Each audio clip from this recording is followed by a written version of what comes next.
semuanya, perkenalkan nama saya Vanessa Sanilim dengan NIM 1016042510054. Hari ini, saya akan mempresentasikan tentang konsep dasar akuntansi, jurnal penyesuaian, dan laporan keuangan. Materi ini penting karena merupakan dasar dalam memahami bagaimana perusahaan mencatat transaksi dan menghasilkan laporan yang akurat. Yang pertama, saya akan menjelaskan mengenai konsep teori akuntansi. Di akuntansi, semua transaksi akan masuk ke beberapa kelompok utama, yaitu aset, liabilitas, dan ekuitas. Aset adalah sumber daya yang dimiliki perusahaan seperti kas, perlengkapan, atau peralatan. Liabilitas atau utang adalah kewajiban yang harus dibayar, misalnya utang usaha atau pinjaman. Ekuitas adalah hak pemilik di dalam perusahaan yang berasal dari modal dan laba yang dihasilkan. Selain itu, ada juga pendapatan, yaitu pemasukan dari kegiatan usaha, dan beban, yaitu biaya yang harus dikeluarkan untuk menjalankan usaha. Semua unsur ini terhubung melalui persamaan akuntansi, yaitu aset sama dengan liabilitas ditambah ekuitas. Persamaan ini memastikan bahwa setiap transaksi selalu seimbang. Nah, tujuan akuntansi itu apa sih?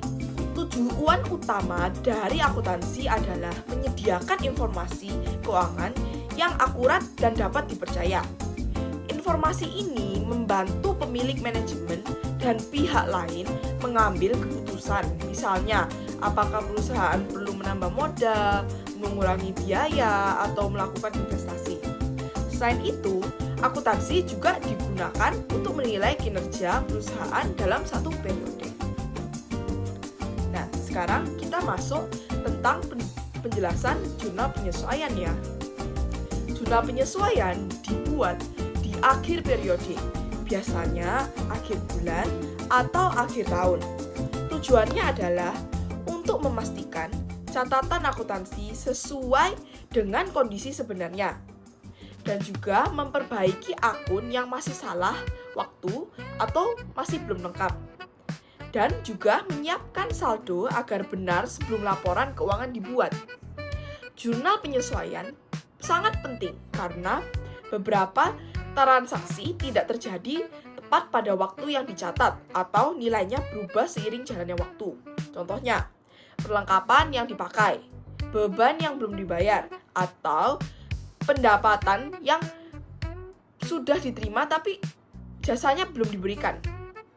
Dengan adanya penyesuaian, laporan keuangan nanti menjadi lebih akurat. Nah, sekarang kita masuk ke laporan keuangan utama. Setelah seluruh penyesuaian selesai, barulah perusahaan bisa menyusun 4 laporan keuangan, yaitu laporan laba rugi, laporan laba ditahan, laporan posisi keuangan, dan laporan arus kas.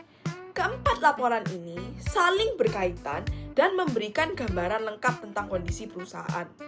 Nah, sekarang kita akan masuk ke laporan laba rugi. Laporan laba rugi berisi total pendapatan dan total beban. Dari laporan inilah kita dapat melihat apakah perusahaan mendapatkan laba atau mengalami rugi selama satu periode.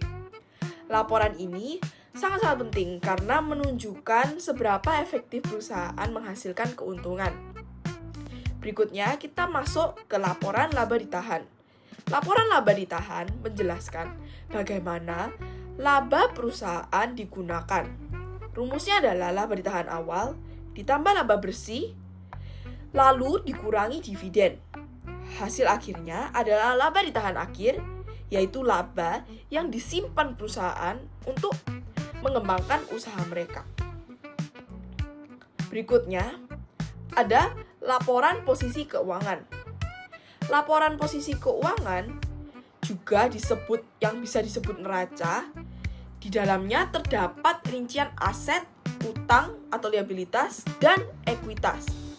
Laporan ini memberikan gambaran tentang kekayaan perusahaan, kewajiban, dan modal yang dimiliki. Berikutnya adalah laporan arus kas.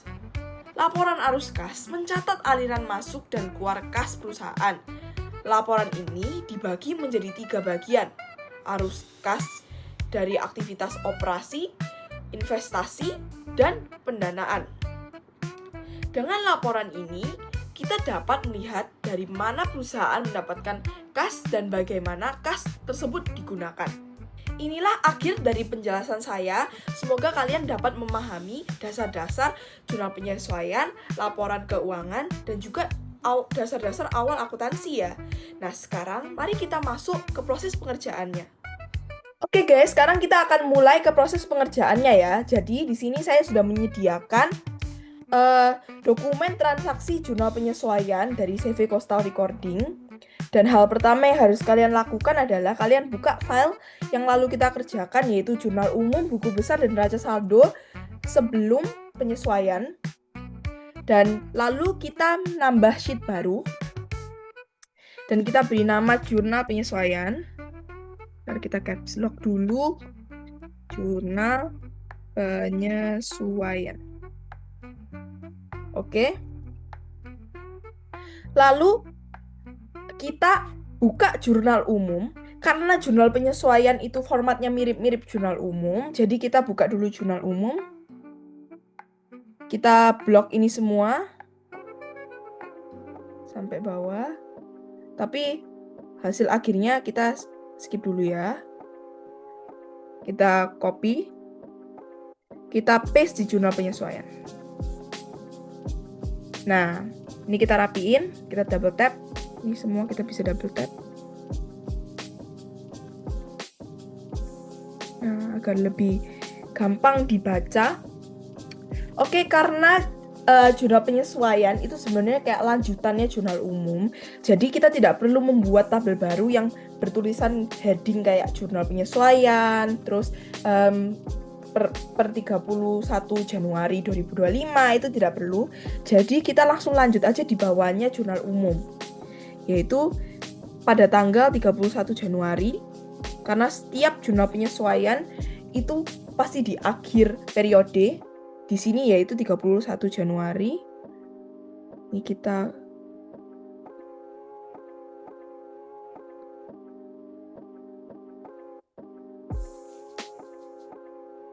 drag aja sampai bawah biar langsung 31 Januari semua. Oke, jadi kita akan mulai ya. Jadi hal pertama yang harus kita lakukan adalah make sure cara kita tulis di akun debit sama akun kreditnya itu gampang, yaitu pakai cara data analyze ini, data validation ini. Jadi kayak yang lalu kita kan mengerjakan jurnal umum bersama di video sebelumnya, yaitu kita blok kayak kolom-kolomnya ini.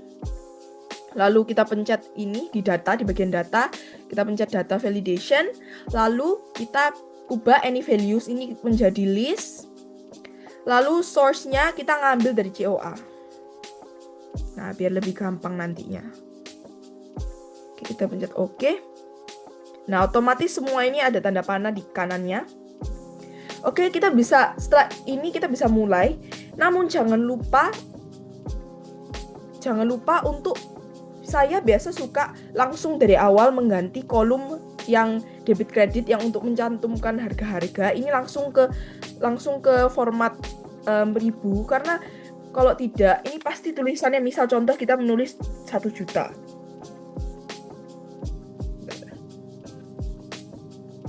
Nah, dia tidak ada titik komanya. Jadi saya mau langsung agar lebih gampang, agar tulisannya langsung kelihatan juta atau ratusannya. Jadi kita blok yang kayak kolom-kolom harganya. Lalu kita double tap pakai finger. Terus kita pencet format cell. Lalu kita pencet number, langsung use 1000 separator. Nah, ini otomatis kayak gini. Teman, tadi nominalnya belum 1 juta ya, ini hanya contoh. Jadi kita bisa mulai. Oke, kita buka dulu dokumen transaksi jurnal penyesuaiannya. Oke, di nomor 1 tanggal 31 Januari 2025 dari bagian gedung untuk bagian akuntansi. Informasinya adalah pada akhir periode jumlah supplies yang tersisa adalah 400. Jadi ini menunjukkan bahwa di akhir periode tanggal 31 Januari supplies-nya itu cuma 400.000. Jadi yang kita harus tulis di bagian debit adalah beban supplies atau beban perlengkapan. Kenapa? Karena perlengkapannya yang sudah kita pakai itu menjadi beban. Jadi kita tulis dulu supplies expense. Namun kita cek awal sebelum kita tulis supplies expense, kita cek dulu di bagian tanda panah ini, apakah di bagian COA ini itu sudah ada supplies expense. Mari kita cari dulu. Di bagian expense itu biasa bagian bawah ya. Beban-beban itu nomor-nomor terakhir. Oh, ini ada supplies expense. Berarti kita langsung tulis saja ini. Supplies expense, kita klik maksudnya. Bentar, ini supplies expense. Kalau mau ya.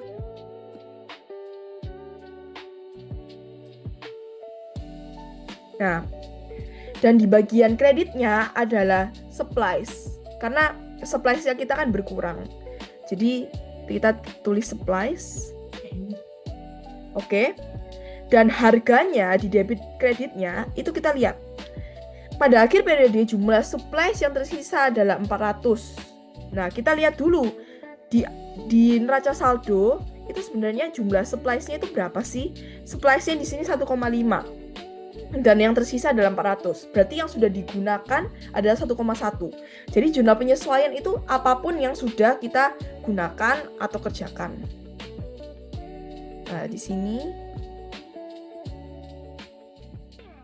kita tulis 1,1.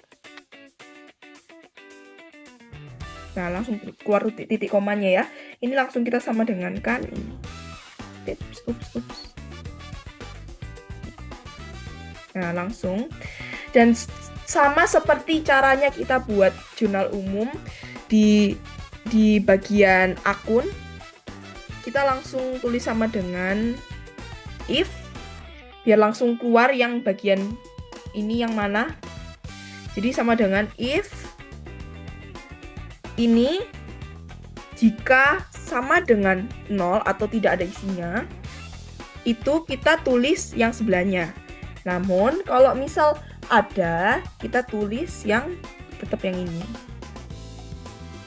Nah, langsung keluar supplies expense itu yang ini. Kita langsung drag ke bawah. Kita pencet lagi, kita drag ke bawah. Nah, ini biarin 0 dulu, ini biar nanti langsung ya. Jadi kita drag langsung ke paling bawah, biar rumusnya langsung sampai bawah. Oke, setelah sudah selesai ini, kita bisa lanjut ke nomor berikutnya. Nomor berikutnya itu ini nomor 2 dari bagian administrasi, untuk bagian akuntansi. Informasinya adalah ada prepaid insurance sebesar 30 juta untuk 12 bulan. Periode yang sudah terpakai, ini langsung dikasih tahu ya, adalah 1 bulan. Jadi sama dengan 30 dibagi 12 yaitu 2,5. Jadi di bagian akun debitnya kita tulis beban asuransi yaitu insurance expense. Kenapa? Karena insurance-nya sudah kita pakai, jadi beban. Jadi kita cari dulu insurance expense apakah ada. Ini ada. Dan di bagian akun kreditnya yaitu adalah asuransi dibayar di muka. Karena kita sudah bisa anggap itu kita bayar karena kita sudah menerima jasa asuransi tersebut anggapannya. Jadi kita lihat itu namanya prepaid insurance. Prepaid insurance. Nah, ini. Berapa tadi? Yaitu 2,5.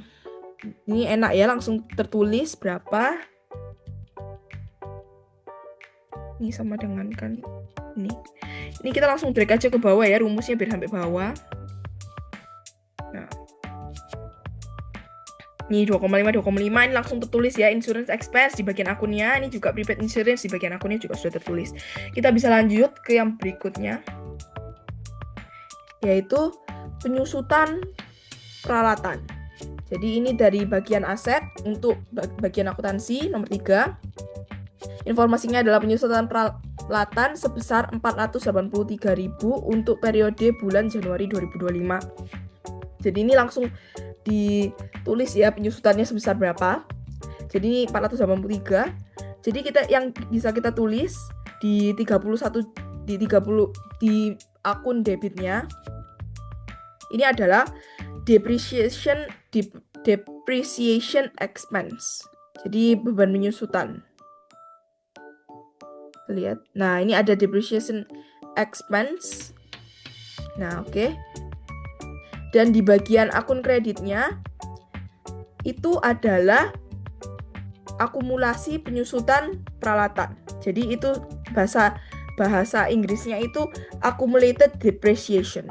Di sini apakah ada tulisannya? Nah, accumulated depreciation equipment. Nah, langsung ada tulisannya ini, kita tap 2 kali biar rapi ya. Kenapa di bagian akun debit depreciation expense? Karena peralatannya itu sudah kita pakai, jadi dia sudah jadi beban. Dan kenapa di bagian kredit itu akumulasi penyusutan? Karena equipment kita atau peralatan kita itu jadi berkurang. Jadi berkurangnya di kredit. Jadi ini tadi totalnya 483, jadi kita tulis 483. 483. Langsung tertulis. Ini kosongin. Nah, ini langsung tertulis ya, depreciation expense, accumulated depreciation. Oke.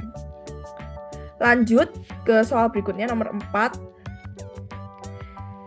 Dari bagian penjualan untuk bagian akuntansi, informasinya adalah dari unearned revenue sebesar 5 juta, sejumlah 3 juta sudah menjadi pendapatan karena jasa setelah diberikan. Jadi ada orang yang membayar kita, yaitu pendapatan diterima di muka sebesar 5 juta, namun sebelumnya kita belum kerjakan, tapi di akhir periode kita sudah mengerjakan yang sejumlah 3 juta. Jadi kita bisa tulis di akun debitnya adalah unearned service revenue. Kita cari dulu unearned service revenue. Oke.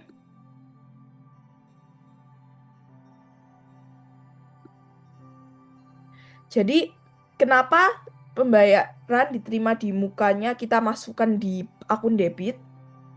Dikarenakan kita sudah mengerjakan hal tersebut. Sebelumnya kita unearned service revenue di jurnal umum itu posisinya ada di bagian kanan, yaitu kredit, bisa dilihat di sini. Itu dikarenakan itu belum dikerjakan karena itu masih utang. Namun sekarang karena sudah dikerjakan, dia pindah ke posisi kiri, yaitu debit. Jadi kita bisa mendapatkan revenue itu secara kayak adil gitu.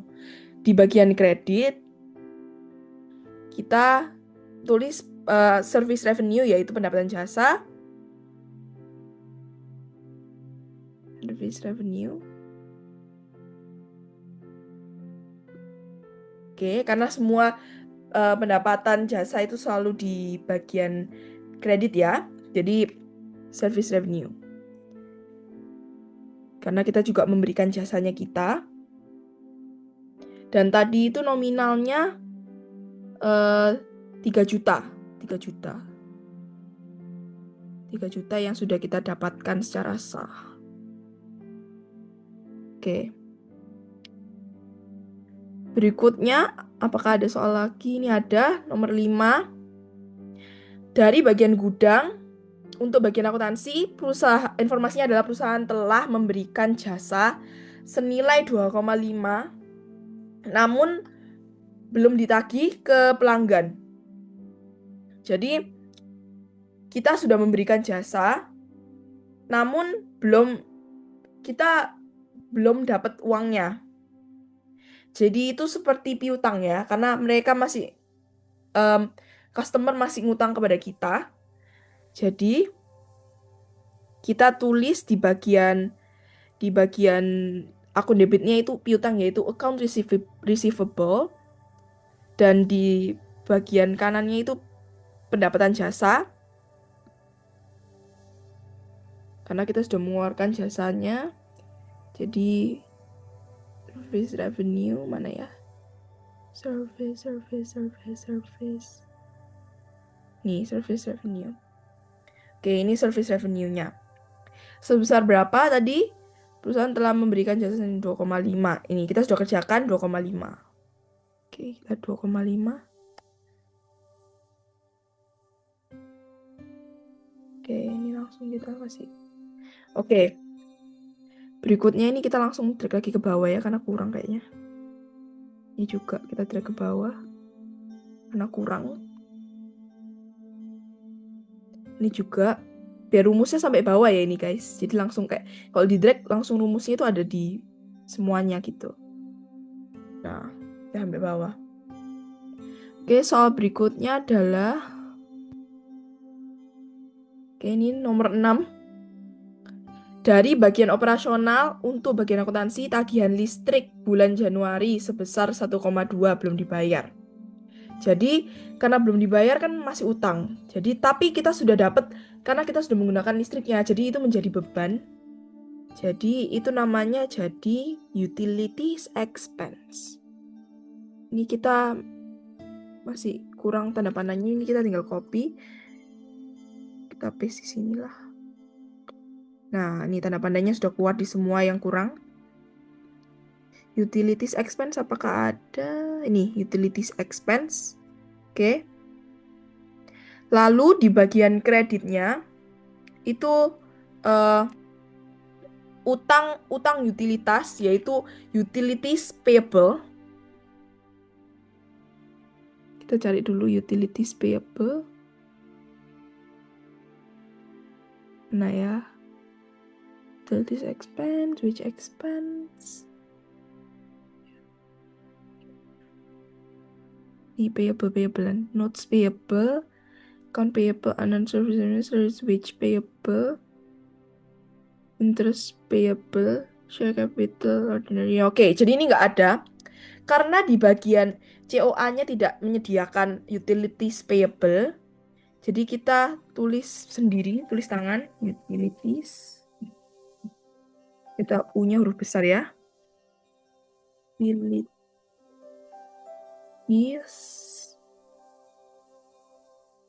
payable.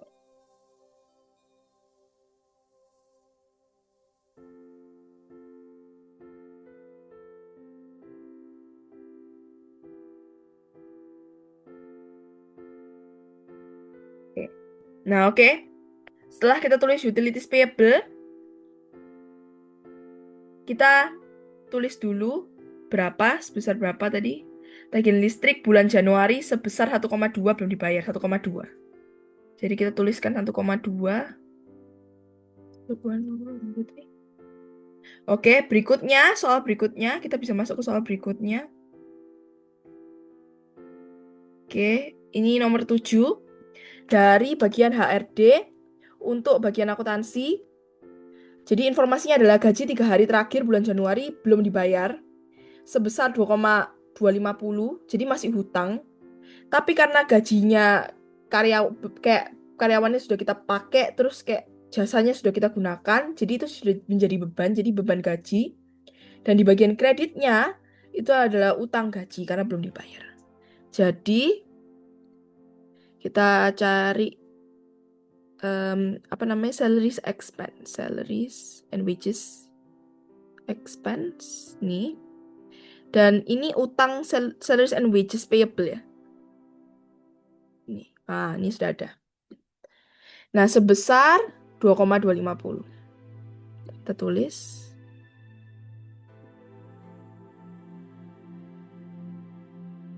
Oke, ini karena belum ada titik komanya yang ini, jadi kita klik format cell, number, use 1000 separator.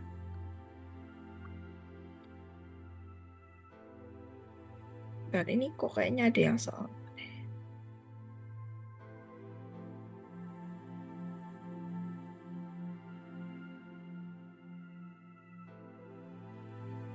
Jadi sudah tertulis ya di bagian akun-akunnya. Terus ini kan kita kelebihan tulisnya, tanggalnya kelebihan, terus ini ada 00-nya, ini tinggal kita delete. Kita geser, kita delete. Nah, supaya rapi, ini kan ada kayak garis-garisnya, grid-gridnya ya. Ini biar rapi, kita tambahin grid. Kita besarin dulu.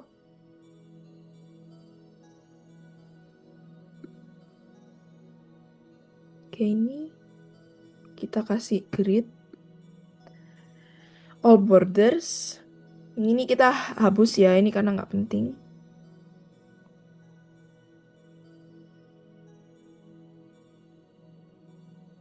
Ini no border. Kita lihat lagi apakah ada lagi transaksinya. Oke, sudah habis. Jadi jurnal penyesuaian kita selesai sampai sini. Nah, kalau sudah sampai sini, kita bisa tulis hasil akhir supaya tahu balance atau enggaknya biar aman. Seperti di jurnal umumnya yang lalu. Kita buka lagi ya. Nih, seperti di jurnal umum yang lalu. Ini ada hasil akhir. Oke. Jadi kita tulis ini hasil akhir. Kita bikin bold aja ya, biar lebih kelihatan. Terus kita, agar posisinya ada di tengah, kita kan mau di sini ya. Kita pencet merge center. Kita blok yang mau dibikin jadi di tengah. Lalu, di bagian sini kita tinggal sama dengan zoom ya, untuk menambahkan semuanya. Terus kita tinggal drag dari paling atas ke bawah. Oke, ini sampai sini. Oke, ini 404, ini juga sama. Kita Ctrl C aja, Ctrl V. Nah, ini hasilnya balance ya. Jadi kalau sudah kayak gini, kita bisa lanjut ke buku besar setelah penyesuaian. Oke guys, sekarang kita bisa mulai masuk ke cara pengerjaan buku besar setelah penyesuaian. Jadi hal pertama yang harus kalian lakukan adalah kalian buat sheet baru lagi yang dinamakan buku besar setelah penyesuaian.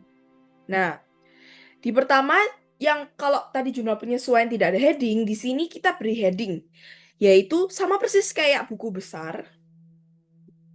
Ini sama persis, kita copy, kita paste di tempat ini. Nah, namun yang beda, ini kan tulisannya cuma buku besar. Kita tambahin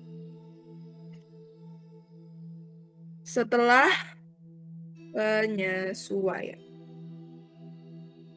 Nah, kenapa bisa gini? Karena sebenarnya buku besar setelah penyesuaian itu sifatnya sama persis atau mirip sama buku besar. Cuman bedanya, buku besar setelah penyesuaian itu menganalisis data dari jurnal yang sudah ditambahkan penyesuaiannya. Sedangkan buku besar yang sebelum penyesuaian itu dia ngambil tabelnya itu dia menganalisis jurnal umum yang belum ada penyesuaiannya. Jadi tinggal ini sama aja. Ini kita biar lebih rapi, kita taruh agak tengah ya. Jadi kita merge center. Merge. Biar lebih rapi.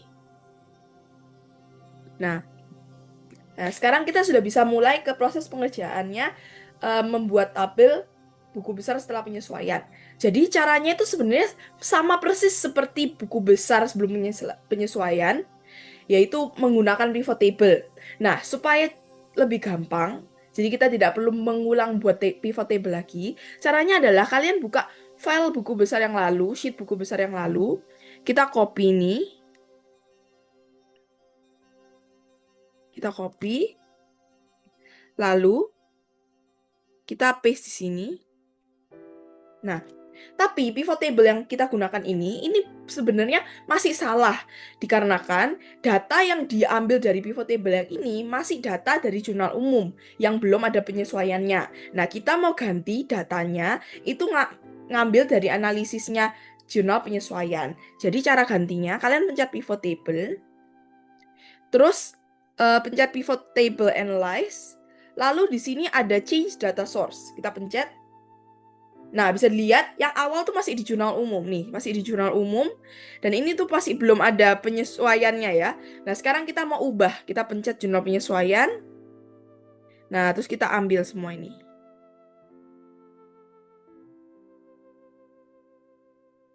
Nah, sampai sini. Nah, oke, kita pencet oke. Nah, oke. Nah, ini sekarang sudah jadi pivot table dari data sumbernya itu jurnal penyesuaian. Nah, langsung kita tinggal copy ini. Kita copy ini. Kita paste.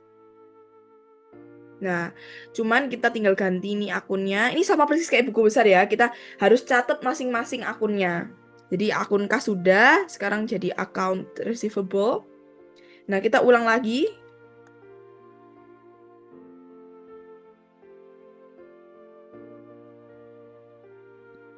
Nah, kita ulang terus sampai semua akunnya tercatat. Ini akunnya ini sudah langsung otomatis dia ngambil dari sini karena aku pakai rumus yang sama dengan langsung pencet ini yang bawahnya. Jadi gitu. Ini tinggal paste lagi. Kita paste lagi. Ini kita paste lagi. Ini kita paste terus ya. Countable lalu unknown service revenue. Oops, nggak lagi. Share capital. Dividend. Defer.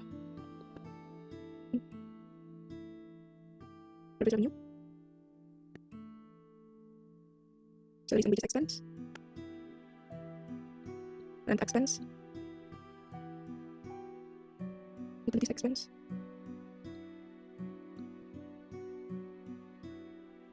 Operating expense. Supplies expense. Insurance expense. Depreciation expense. Cumulative depreciation.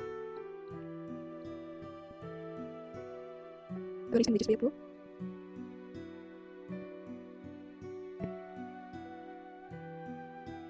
Lalu yang terakhir, utilities payable.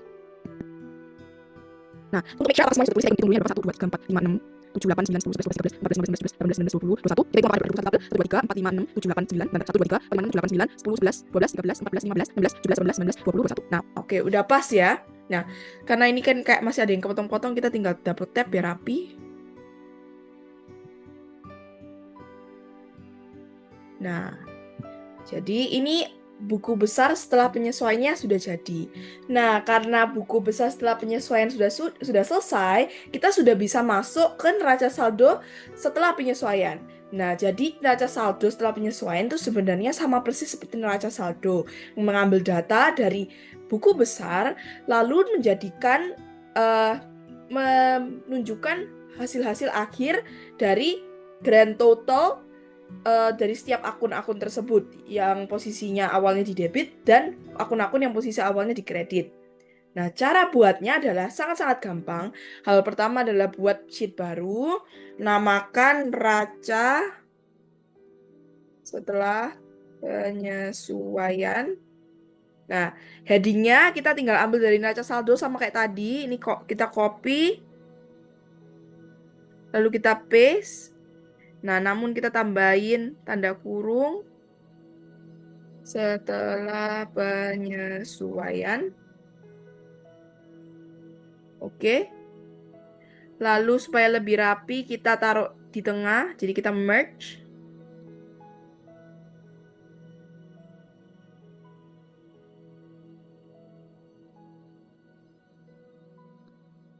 Nah, lalu cara gampangnya adalah kita langsung tinggal ambil dari neraca saldo ini.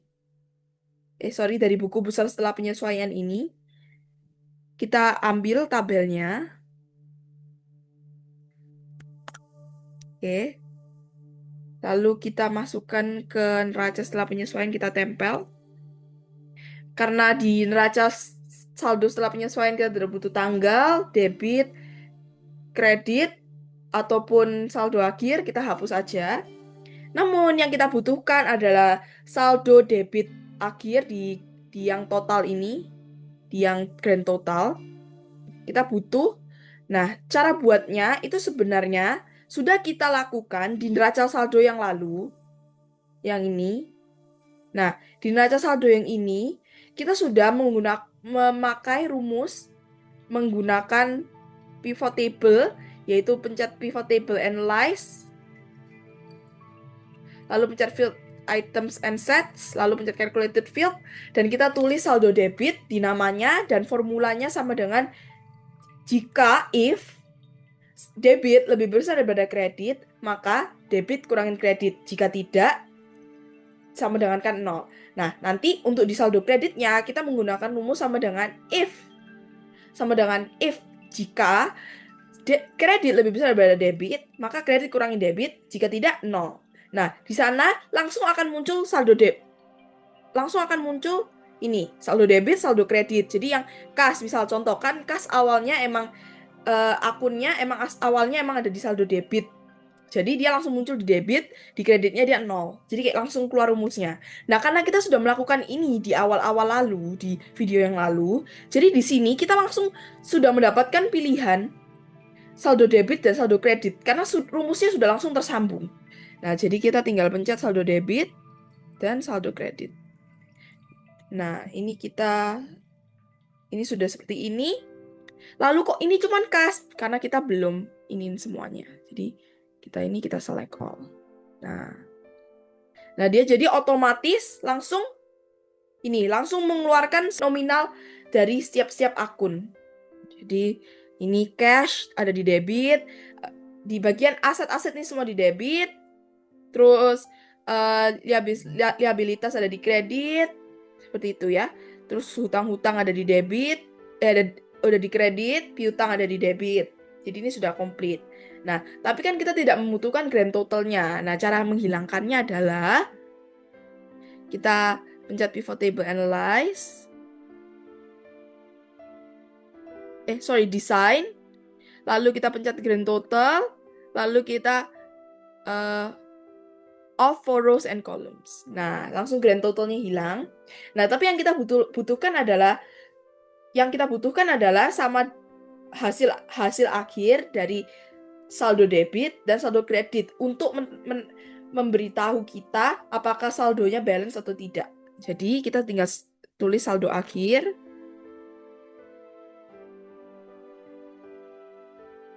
Nah, kita pencet sama dengan sum. Kita ambil ini semua. Jadi kita tambah ini semua. Nah, ini kita copy. Terus kita Ctrl V di sini biar rumusnya langsung masuk. Nah, ini sudah balance ya. Jadi rumusnya ini sudah dipakai di sebelah sini dan di sebelah sini dan hasilnya balance. Nah, jadi neraca saldo kita sudah selesai sampai sini. Nah, sekarang kalau sudah sampai neraca saldo setelah penyesuaian, kita sudah bisa masuk ke laporan keuangan. Mari kita masuk ke laporan keuangan. Oke guys, karena kita sudah selesai mengerjakan neraca saldo setelah penyesuaian, sekarang kita sudah bisa masuk ke pengerjaan laporan keuangan. Jadi, laporan keuangan itu ada 4. Pertama yaitu laporan laba rugi, laporan laba ditahan, laporan posisi keuangan, dan yang terakhir adalah laporan arus kas. Jadi, kita akan mulai ke laporan keuangan yang pertama yaitu laporan laba ditahan ya. Jadi step pertamanya adalah seperti biasa kita buat sheet baru.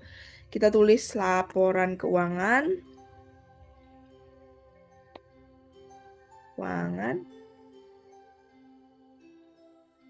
Nah, kita tulis di bagian judul CV-nya kita, headline-nya kita tulis cv.postal recording. Lalu tulis nama laporannya, laporan laba ditahan. Laba rugi ya. Oke. Lalu kita tulis untuk bulan yang berakhir pada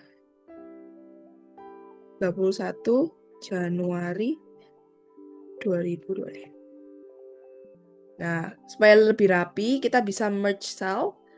Jadi kita merge center, ini kita merge center, ini juga kita merge. Nah, jadi lebih rapi. Terus agar muat, kita agak besar-besarin. Oke, laporan laba rugi itu apa sih? Sebenarnya laporan laba rugi itu untuk mencari laba bersih. Nah, cara mendapatkan laba bersih itu melalui penghitungan pendapatan dikurangi beban. Jadi kita tulis dulu pendapatan. Oke. Pendapatan yaitu service revenue, kita ambil dari neraca setelah penyesuaian. Service revenue. Kita copy, lalu kita paste di sini. Ini kita bold biar tahu bedanya. Nah, lalu beban. Yang kita juga bold. Beban itu adalah expense. Nah, kita lihat di neraca. Expense. Nah, ini kan karena expense terlalu banyak, terus ini kayak agak tercampur-campur ke aturan gitu ya. Nah, cara gampangnya adalah kalian pencet tanda panah di atas, lalu tulis expense. Nah, dia otomatis mengeluarkan semua yang ada kata-kata expense-nya. Jadi kita select all-nya kita matikan dulu. Terus kita pencet semuanya yang ada tulisan expense. Oke, kita pencet. Oke, langsung kita tinggal copy. Lalu kita paste di sini.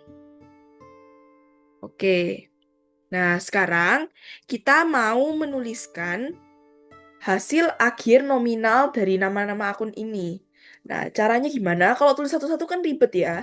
Terus kan juga service revenue itu kan ada di kredit. Nah, beban itu ada di debit. Itu kan pusing. Jadi caranya itu agar lebih gampang. Biar kalau misal contoh, service revenue nih, di debit, kalau misal 0, kita tulis yang di kredit. Kalau yang di kredit 0, kita tulis yang di debit. Coba ya. Caranya adalah menggunakan rumus if. Jadi sama dengan if tab VLOOKUP tab lookup value, yaitu nama akun yang ingin kita cari hasil akhirnya, titik koma. Kita lihat hasil akhirnya dari mana? Dari table array yang dari neraca saldo setelah penyesuaian. Sebentar, ini kita harus buka dulu sebentar filternya. Kita copy dulu. Oke, sebentar kita buka lagi. Nah, kita open all. Lalu kita tulis ulang ya, sama dengan if tab VLOOKUP tab service revenue titik koma table array-nya yang semua ini titik koma kolomnya itu ini kolom pertama nih, ini kolom kedua, ini kolom ketiga. Nah, kita mau cari hasilnya tuh di kolom kedua atau di kolom ketiga atau di kolom pertama. Nah, kita kan mau nyarinya di kolom kedua sama ketiga ya, ini hasil-hasil akhirnya. Nah, tapi kan mau antara dua, gimana? Kita tulis dulu dua. Jadi kita tulis dulu kolom 2. Lalu di sini kita tulis false. Nah, terus kita sama dengan kan 0. Oke. Lalu kita titik koma lagi. Kita copy yang ini, VLOOKUP yang pertama. Oke, sebentar kita copy. Lalu kita tempel. Lalu kita titik koma lagi. Terus kita Ctrl V lagi. Nah, cuman yang penempelan kedua ini kita ganti jadi 3, kolom 3. Jadi, maksud dari rumus ini apa sih? Oke, aku akan jelasin ya. Jadi, rumusnya ini memberi kita pandangan bahwa jika neraca setelah penyesuaiannya ini di bagian kolom 2 itu sama dengan 0, maka kita tulis yang di kolom 3. Namun, kalau emang tidak 0, kita tulis yang di kolom 2. Jadi kita langsung enter ya. Oke. Nah, langsung dia keluar nominalnya. Nah, kalau sudah kayak gini, kita tinggal drag ke bawah nih. Nah, tapi karena jika kita tidak menambahkan absolut atau kayak tanda dolar itu pasti nanti dia nge-shift selnya itu pasti dia nge-shift. Jadi misal contoh, ini kan yang kita blok ini itu kan dari jumlah penyesuaian yang ini, semua ini ya kan? Dari semua ini. Nah, nanti kalau misal kita awalnya ngeblok semua ini, nanti kalau kita turunin selnya kita, dia otomatis langsung ngambil yang di bawahnya lagi. Nah, supaya dia stay tetap di yang sini, itu kita harus kasih absolut. Jadi, kita absolut dengan cara ini kita kasih tanda dolar, shift dolar, terus ini juga, ini juga, ini juga. Di bagian tabel yang kita ambil, table yang kita ambil. Oke. Oke, ini juga.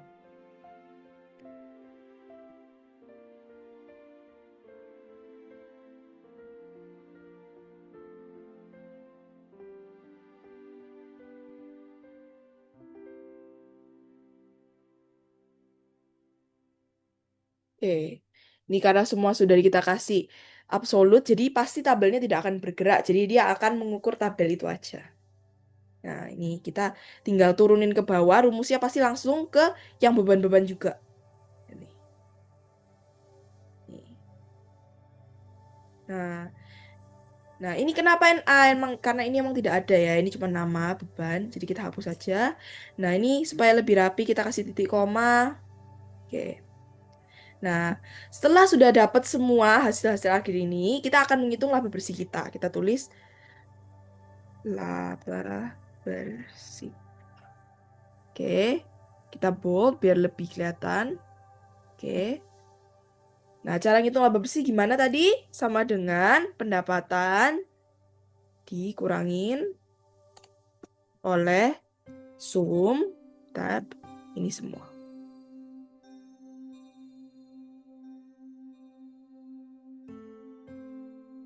Ups, kita ada ketinggalan satu kotak ini ya guys. Bentar ya, kita ulang dulu.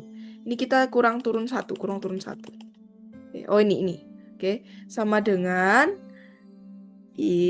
sama dengan pendapatan dikurangin sum tab. Ini semua sampai sini. Oke, langsung keluar nominalnya 56.717. Oke. B7 sampai B13. Oke. Jadi pendapatan dikurangin beban. Langsung karena ini sudah jadi, kita sudah tinggal kasih border aja biar lebih rapi. Nah, terus ini kita beri warna. Oke. Nah, sekarang laporan laba ruginya sudah jadi. Setelah laporan laba rugi, laporan yang berikutnya yang kita kerjakan adalah laporan laba ditahan.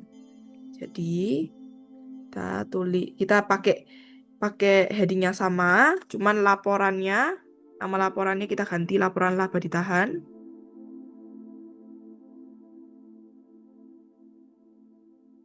Oke. Nah, laporan laba ditahan itu gimana sih? Laporan laba ditahan adalah saldo di bulan sebelumnya, saldo di bulan sebelumnya ditambah oleh laba bersih, lalu dikurangin oleh dividen dan dikurangin sama privat juga kalau ada. Jadi, kita tulis dulu saldo bulan sebelumnya. Ini laba bersih. Dividen, kita tulis sama seperti ini. Lalu priva, kalau ada kita cek dulu di neraca. Oke, priva. Nah, jadi saldo bulan sebelumnya, karena emang di soal kita tidak ada saldo bulan sebelumnya, kita tetap biarkan 0. Oke, ini kita double tap biar rapi. Oke, laba bersih kita tinggal sama dengan ambil yang atasnya ini. Oke, dividen kita tinggal pakai rumus yang tadi, kita tinggal copy dari yang atas tadi, Ctrl V, dia otomatis keluar. Kita tinggal tarik ke bawah. Oke.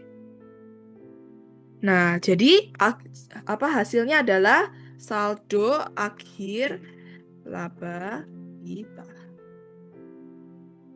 Oke, saldo akhir laba ditahan. Cara ngitungnya gimana? Cara ngitungnya adalah sama dengan saldo bulan sebelumnya ditambah dengan laba bersih, dikurangin dividen, dikurangin preferred. Nah, hasilnya 51.717, Oke, ini hasil akhirnya. Jadi ini sudah jadi laporan laba ditahannya. Kita kasih bordir biar lebih rapi. Nah, setelah laporan laba ditahan, kita akan lanjut mengerjakan laporan posisi keuangan. Jadi kita copy dulu headingnya. Kita ganti jadi laporan posisi keuangan. Posisi keuangan. Oke. Lalu kita bukan untuk bulan yang berakhir lagi, tapi diganti dengan 31 Januari 2025. Oke. Nah, laporan posisi keuangan itu apa sih? Laporan posisi keuangan itu consist of 3 ya, ada 3, yaitu aset, liabilitas, dan ekuitas. Nah, kita akan tulis semua hasil-hasil akhir dari aset, liabilitas, dan ekuitas. Lalu, kita harus menyesuaikan hasilnya itu dengan rumus, yaitu aset sama dengan liabilitas plus ekuitas. Jadi kita coba dulu, kita tulis aset. Sini. Nah, kita cari dulu di bagian neraca setelah penyesuaian ini, apakah ada aset. Aset itu biasa yang akunnya itu nomornya itu depannya 1. Jadi ini kita copy ini yang satu-satu. Oke. Kita paste. Lalu kita cek lagi apakah masih ada yang masih depannya 1. Ini masih ada ini ya. Oke. Lalu kita cek lagi apakah masih ada. Oke, sudah tidak ada. Nah, kalau sudah tidak ada, berarti aset kita sudah habis. Cuman ini aja, jadi kita tinggal tambahin liabilitas. Sekarang kita masuk ke liabilitas. Liabilitas itu segala macam utang atau kayak pendapatan diterima di muka, itu juga pokoknya yang kalau kita contohnya itu kayak kita ngutang atau kita masih mengutangkan jasa kita gitu. Jadi kita cari biasanya liabilitas itu di akun yang nomornya 2. Ini kita copy. Biasa itu utang itu yang namanya payable. Nah, unearned service revenue itu bayaran diterima di muka ya. Ini ada payable lagi nih. Ini kita copy. Ini kita paste. Oke. Ini liabilitas. Lalu kita cek lagi apakah masih ada. Payable. Oke, sudah ada ya. Nah, sekarang kalau sudah habis liabilitasnya, sekarang kita masuk ke ekuitas. Oke. Nah, jadi gimana sih ekuitasnya? Ekuitas itu modal, dividen, preferred, pokoknya mempengaruhi modal. Semuanya itu di ekuitas. Nah, tapi yang kita tulis di bagian ekuitas hanyalah modal. Kenapa? Karena contoh preferred, kita buka neraca setelah penyesuaian ya. Preferred, dividen itu sudah dipakai untuk dihitung di bagian laba ditahan. Lalu expense ini tidak perlu ditulis karena sudah dipakai untuk ngitung di bagian laporan laba rugi. Lalu ada service revenue itu kan juga dipakai untuk menghitung laporan laba rugi. Jadi yang kita tulis hanya yang belum kita pernah pakai untuk ngitung, yaitu share capital ordinary. Kita copy, lalu kita paste. Nah, loh, beneran nggak tulis apa-apa? Enggak, kita pasti akan tulis, tapi dengan format lain. Format yang kita sudah hitung terakhir, yaitu di saldo akhir laba ditahan. Saldo akhir laba ditahan kan sudah menghitung semua ini, dan menunjukkan saldo akhirnya yang sebenarnya itu berapa sih. Jadi kita nggak perlu tulis panjang, kita sudah mendapatkan hasilnya, yaitu 51.717 juta ini. Nah, jadi kita tulis aja ini, laba bersih namanya. Oke, kita tulis sama dengan ini. Nah, loh terus yang ini kosong. Sebentar kita ini benerin ya. Ini kosong. Pakai rumus yang tadi persis. Jadi kita tinggal copy rumus sebelumnya. Lalu kita paste di sini. Lalu kita drag ke bawah. Nah, dia langsung muncul. Nah, yang NA ini memang nggak ada ya. Karena ini lihat liabilitas. Ini emang nggak ada. Ini cuma namanya aja. Nama judulnya. Ini juga ekuitas nggak perlu. Nah, ini streamnya artinya apa? Kemungkinan ini isinya kosong. Coba kita lihat ya. Account payable. Lihat account payable. Nah, ini isinya kosong kan? Ya. Berarti ini memang 0. Jadi, kalau sudah jadi kayak gini, gampang tinggal kita hitung. Yaitu rumusnya adalah aset sama dengan liabilitas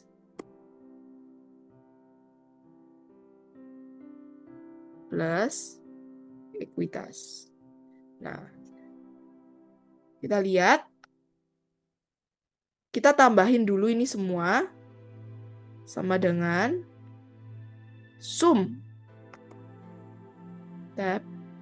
Pencet ini semua. Kecuali accumulated depreciation. Karena accumulated depreciation adalah penyusutan. Jadi itu pasti mengurangi bagian aset. Jadi ini kita sum dulu. Sum. Lalu dikurangi oleh ini. Oke. Nah, 190. Kalau yang di bagian liabilitas itu kita sum juga sama dengan sum. Oke. Oke, 5540 dan di bagian ekuitas sama dengan sum. Kita tarik ini sampai sini. Oke. Nah, sekarang kita harus tambah liabilitas plus ekuitas. Jadi kita bikin lagi di sini sama dengan sum tab liabilitas ditambah ekuitas. Oke.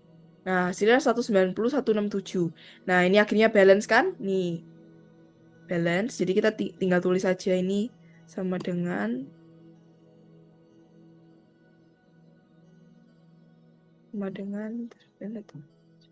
Nah, oke, ini sudah balance ya. Ini kita kasih warna beda biar tahu ini hasil akhirnya. Nah, sudah balance. Sebentar, ini kita kasih warna. Kita kasih warna hijau ini biar ngerti ya bedanya. Nih. Nah, ini punya sini. Ini kita beri warna pink. Nah, terus yang bagian aset kita beri warna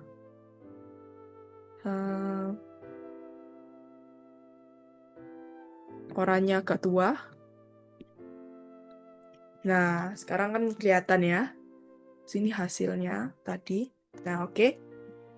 Nah, kalau ini laporan posisi keuangan sudah selesai, kita tinggal rapiin, kita kasih border. Nah, jadi laporan posisi keuangan kita sudah selesai. Nah, kalau sudah selesai laporan posisi keuangan, kita bisa lanjut ke laporan berikutnya, yaitu laporan arus kas. Nah, setelah kita mengerjakan laporan posisi keuangan, sekarang kita sudah bisa masuk ke laporan arus kas. Laporan arus kas adalah laporan yang menyajikan informasi mengenai penerimaan kas dan juga pengeluaran kas dalam suatu periode. Nah, laporan arus kas itu diklarifikasikan dengan 3 aktivitas, yaitu aktivitas operasional, aktivitas investasi, dan aktivitas pendanaan. Nah, caranya adalah, jadi nanti kita akan membuka jurnal penyesuaian, lalu kita akan memberi keterangan. Oke, kita akan mulai kerjakan sekarang dulu ya. Kita akan kerjakan sekarang. Oke, jadi sekarang kita akan membuka jurnal penyesuaian. Lalu kita lihat di sini. Nah, ini ada akun-akun. Nah, kita lihat ini yang ada kasnya. Kita perhatikan di bagian kasnya. Ini kas, kita lihat yang di bagian akun aja ini. Nah, lihat kas. Nah, kita lihat kas ini itu sedang sedang memiliki keterangan apa. Jadi di sini diperlihatkan bahwa kasnya ini digunakan untuk penyetoran modal. Jadi kita tulis di bagian sini, kita tulis dulu keterangan. Kita tulis penyetoran modal. Lalu ada kas lagi di bagian sini. Kita bisa lihat bahwa ini itu membayar sewa ya. Jadi pembayaran sewa. Lalu ini kas service revenue. Jadi kita mendapatkan kas atas penjualan kita. Jadi penjualan jasa atau pendapatan jasa.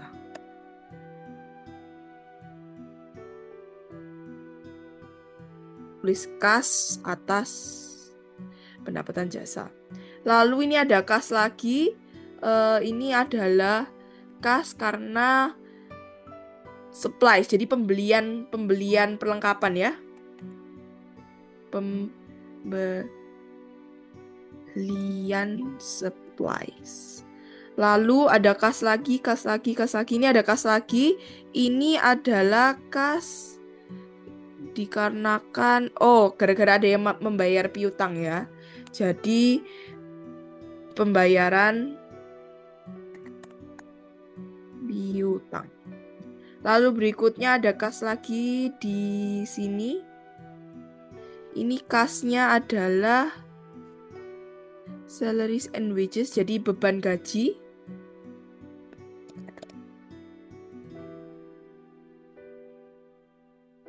Lalu ini ada kas lagi di bawahnya pas. Ini penyetoran modal lagi. Lalu ini ada cash lagi di sini, yaitu ini cashnya prepaid insurance. Jadi pembayaran atas asuransi dibayar di muka ya. Jadi pembayaran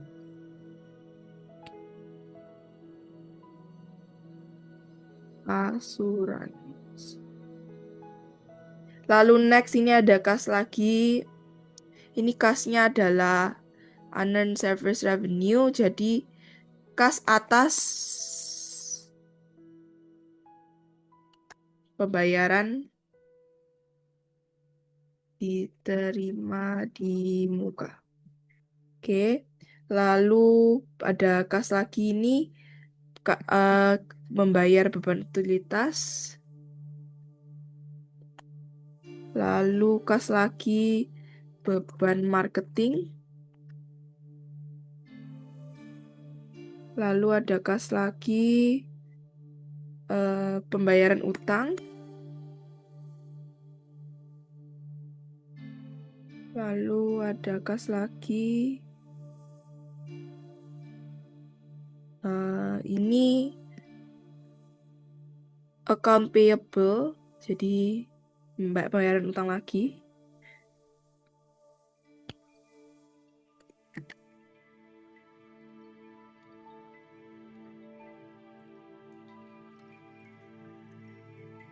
Lalu ini ada cash service revenue, pendapatan atas kas atas pendapatan jasa. Lalu ada kas lagi. Ini kasnya karena dividen.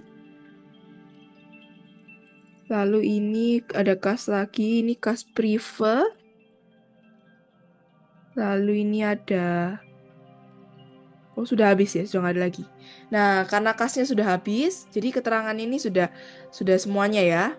Nah, jadi sekarang tugasnya adalah agar gampang dibaca.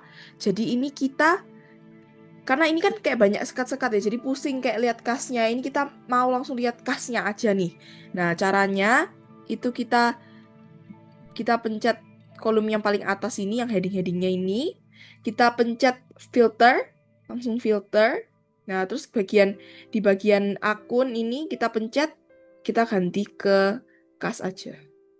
Nah, dia langsung muncul semuanya kas aja. Nih, kas aja.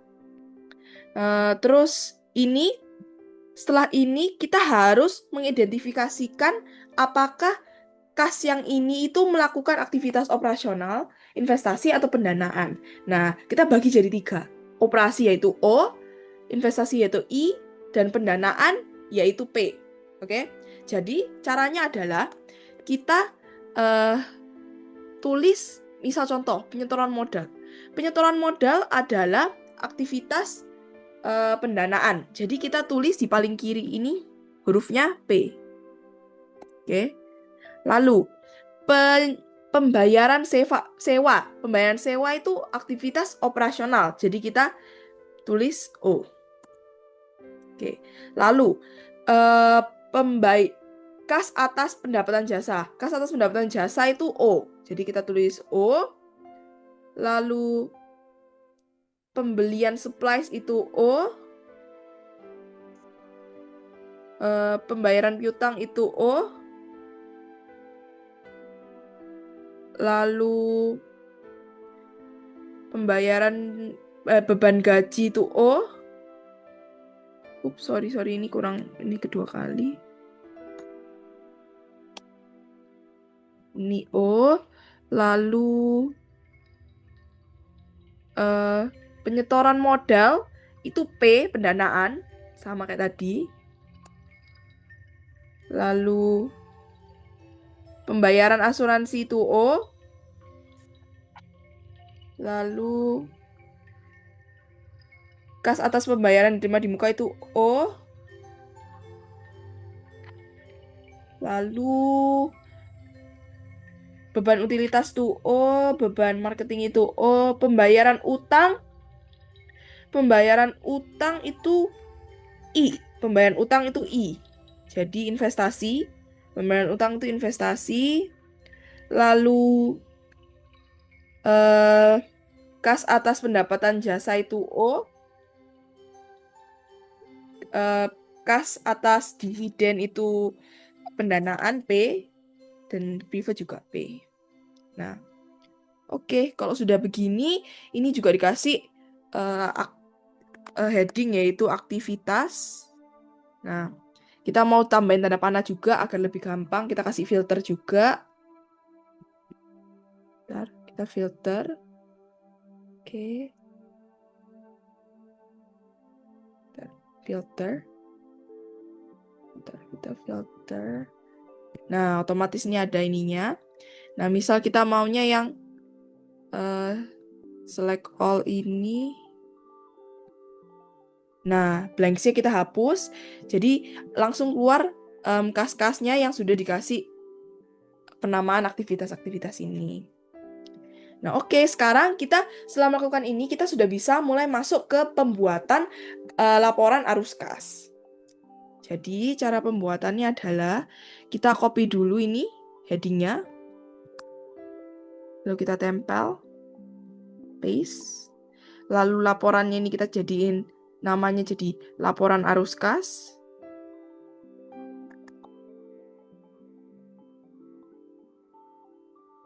Oke. Lalu kita tulis dulu arus kas dari aktivitas operasional. Oke.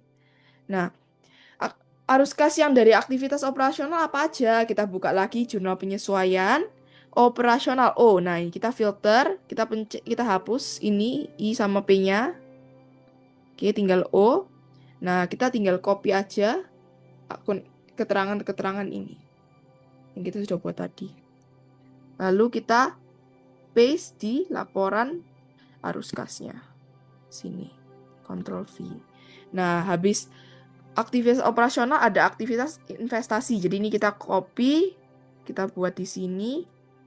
Kita ganti jadi aktivitas investasi. Lalu kita cari sama kayak tadi, kita buka jurnal penyesuaiannya tadi. Lalu ganti jadi I. Nah, ini kita copy. Pembayaran utang. Kita paste. Nah, ini. Lalu di habis investasi kita copy lagi. Ini aktivitas. Sorry, ini kenapa ya? Nah, ini kita copy lagi. Aktivitas pendanaan. Kita ganti jadi pendanaan. Oke. Kita buka jurnal penyesuaian lagi. Kita ganti jadi ini P. I-nya dihapus, ganti P. Oke. Nah, kita tinggal copy ini. Oke. Oke, ini sudah ketempel semua keterangan-keterangannya. Sekarang kita input harga-harganya di sebelah kanannya. Caranya sama juga. Misal contoh, sekarang kita mulai masuk ke O, operasional. Kita mau tulis harga-harganya, debit kredit hasil akhirnya, pergerakan kasnya. Jadi kita buka jurnal penyesuaian. Lalu kita pencet ke yang O. Oke, kita copy debit kreditnya ini. Lalu tinggal kita paste di bagian sini. Sejajar. Nah, lalu sekarang investasi. Sama. Kita buka aktivitasnya. Terus kita ganti ke I, filternya. Lalu kita copy. Lalu kita paste di tempat sama yang sejajar. Terakhir pendanaan. Kita ganti ke P. Oke. Lalu kita copy. Lalu kita paste. Nah, sudah semua sekarang. Nah, sekarang untuk mengetahui apakah arus kasnya ini sesuai, jadi kita akan menjumlahkan dulu operasional, investasi, dan pendanaan masing-masing. Oke, jadi kita kasih jarak. Jadi kita ini Ctrl Shift Plus biar ada jarak untuk penghitungnya. Jadi ini sama dengan sum, ditambahkan ini semua. Oke. Oke, ini juga di sum. Oke. Sama sum, tab. Ini ditambahkan ini semua sampai sini. Nah, langsung muncul. Lalu debit, ini kan sebelah kiri kan debit, sebelah kanan kredit. Debit dikurangin kredit. Sama dengan ini dikurangin ini. Nah, hasilnya 23.250. Nah, sekarang kita lakukan yang sama kepada investasi. Kita tambahin dulu. Nah, ini langsung aja tinggal ditambahin ya. Di sebelah sini sama dengan sum. Oke. 26 juta. Dan terakhir di pendanaan sama kayak tadi. Sama dengan sum. Oke. Ini sama juga.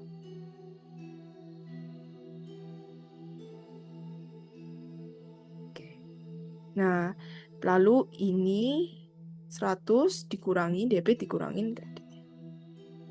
Nah, 95. Nah, cara tahu gimana cara tahunya supaya apakah arus kasnya ini sesuai? Jadi, karena ini akunnya di debit di sebelah kiri, jadi yang bagian ini kita kasih warna dulu ya. Kita kasih warna biar lebih kelihatan. Jadi, yang di bagian kiri itu kan debit. Jadi 23 akan ditambah dengan 95. Jadi kita tulis di paling akhir kas akhir periode. Oke. Kita bold. Lalu kita sama dengan kas hasil dari aktivitas pendanaan ditambah dengan kas dari aktivitas operasional dikurangi karena dia di sebelah kanan, karena investasi sebelah kanan, dikurangi dengan kas aktivitas investasi. Kita ini. Nah, hasilnya 92.250. Nah, ini akurat karena apa? Karena kita bisa lihat di buku besar, nih, lihat, ini 92250 atau kita bisa lihat dari neraca setelah penyesuaian, nih, kasnya 92250, ini sudah balance ya. Nih, 92250. Nah, sekarang laporan arus kasnya sudah selesai, jadi kita tinggal kasih border biar lebih rapi. Nah, karena laporan arus kasnya sudah selesai, kita sekarang sudah bisa lanjut ke jurnal penutup. Oke guys, karena kita sudah selesai membuat laporan arus kas, sekarang kita sudah bisa ke yang paling terakhir, yaitu jurnal penutup. Jadi, hal pertama yang harus kalian lakukan untuk membuat jurnal penutup adalah membuat sheet baru, menamakannya jurnal penutup.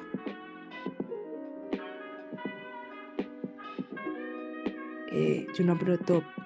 Nah, jurnal penutup itu sebenarnya jurnal penutup itu apa sih? Nah, jurnal penutup adalah jurnal yang dibuat yang di akhir periode untuk menutup akun-akunnya sementara, seperti kayak akun pendapatan atau akun beban atau akun prefer dan dividen. Lalu biasanya itu ditutup ke akun sementara, yaitu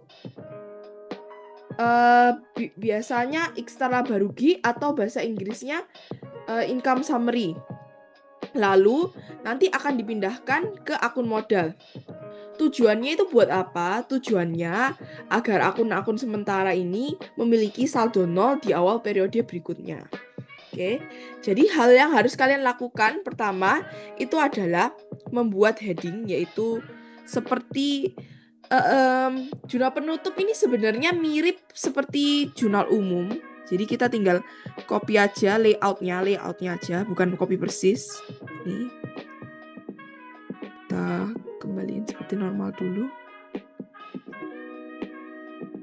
Kita langsung pakai jurnal umum aja ya. Sebentar. Kita pakai jurnal umum langsung. Nih. Kita copy layoutnya. Oke. Langsung kita ke jurnal penutup, kita paste. Nah, cuman ini kita tambahin sedikit, kita tambahin nama CV kita, CV Coastal Recording. Oke, terus ini namanya dijadiin penutup.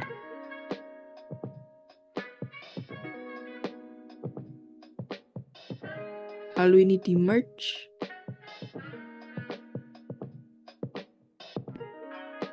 Nah, oke. Nah, sekarang kita bisa langsung ke pembuatan jurnal penutupnya ya. Jadi, ini supaya gampang, kita pakai cara yang lalu, yang langsung ada tanda panahnya, biar langsung connect ke COA-nya. Kita bisa pencet ini, lalu pencet data validation, pencet list, source-nya dari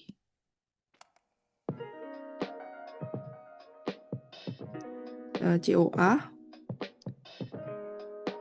Oke, kita copy ini semua. Oke, terus kita pencet OK. Nah, jadi sudah ada ini pilihan-pilihannya. Lalu kita mulai ketik tanggal 31, karena jurnal penutup itu di tanggal 31 Januari. Semuanya seperti itu, jadi pakai rumus ini. Nah, di akun debitnya itu apa? Jadi, di jurnal penutup itu yang pertama, biasa itu yang ditutup adalah pendapatan jasa. Jadi, service revenue. Jadi, kita cari dulu di akun debitnya service revenue. Karena service revenue biasa dikredit, sekarang karena pingin ditutup, pingin dihilangkan sementara, kita masukkan di debit. Jadi, service revenue kita cari. Oke. Di sini kita double tap. Nah, di akun kreditnya adalah income summary. Income summary ada nggak ya? Nah, ini income summary. Ini bahasa Indonesianya adalah eksternal berugi ya. Oke. Seharga berapa? Seharganya seperti yang ada di neraca saldo. Kita tinggal copy. Neraca setelah penyesuaian. Service revenue. C. Lalu kita paste. Sini kita tinggal sama denganin. Oke, ini pakai rumus yang sama terus turunnya. Oke. Next, habis kita mencoba menutup service revenue, kita akan menutup beban. Jadi, kita tulis tanggalnya sama, kita tinggal turunin. Oke. Di sini karena beban biasanya di debit, sekarang beban akan di kredit, jadi yang di bagian debit itu income summary.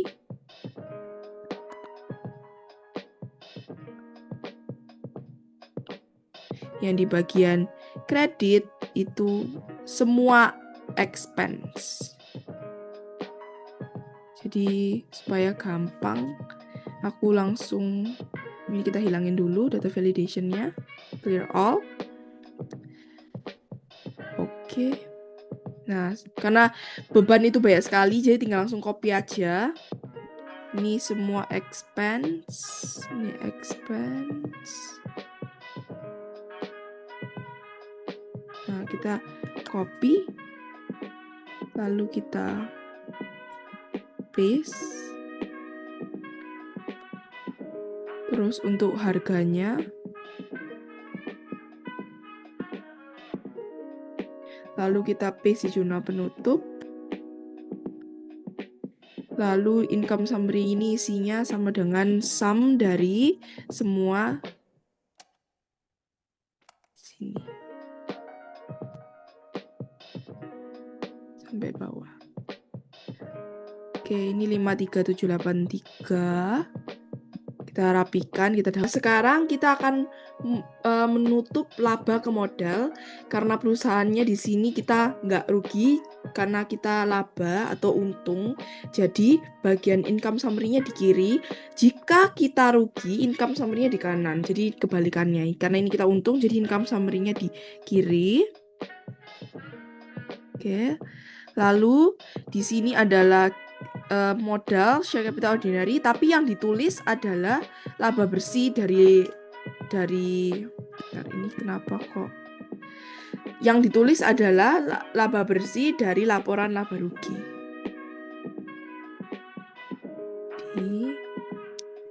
Ini kita buka laporan, ini kita copy,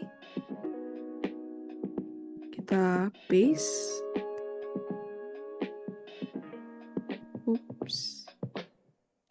Kita paste-nya paste special karena ada rumusnya, values. Oke. Ini juga sama. Oke.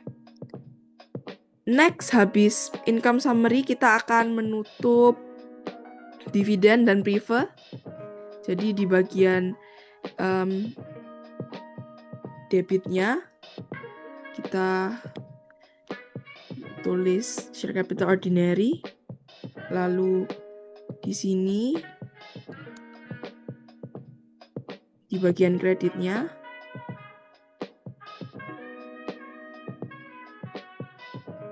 kita tuliskan dividen dan preferred.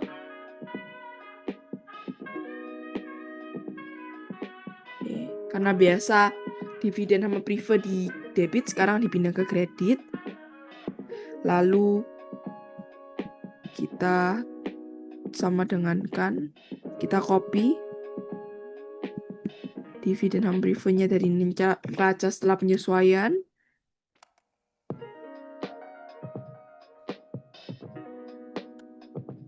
Lalu kita masukkan ke jurnal penutup. Ini kita sama dengankan Zoom.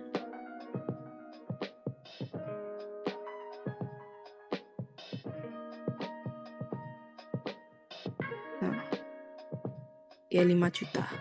Nah, ini adalah jurnal penutup kita. Nah, supaya lebih rapi, seperti biasa kita tambahin border.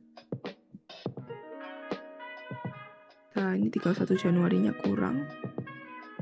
Nah, ini karena bagian akun ini tidak dibutuhkan, jadi kita bisa delete aja. Oke.